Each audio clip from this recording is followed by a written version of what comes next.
एक बुद्धिमानी राजा था। उसका काफी बड़ा साम्राज्य था। उसके राज्य में प्रजा हर तरह से खुशहाल थी।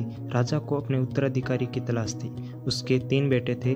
राजा इस पुरानी परंपरा को नहीं निभाना चाहता था कि सबसे बड़े बेटे को ही गद्दी पर बिठाया जाए। वह सबसे बुद्धिमानी और काबिल बेटे को सत्ता सौंपना चाहता था। इसलिए राजा ने उत्तराधिकारी के लिए तीनों की परीक्षा लेने का फैसला किया।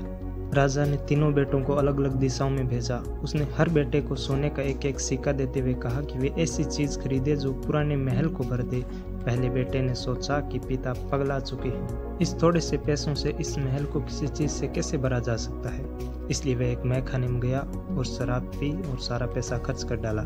राजा के दूसरे बेटे ने इससे भी आगे सोचा।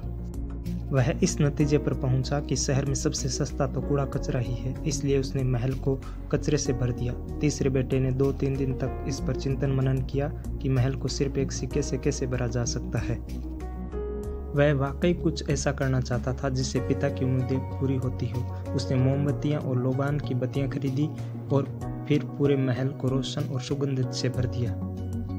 इस तीसरे बेटे की बुद्धिमानी से खुश होकर राजा ने उसे अपना उत्तराधिकारी बनाया। इस कहानी से हमें ये सीख मिलती है कि बुद्धि से कुछ भी पाया जा सकता है।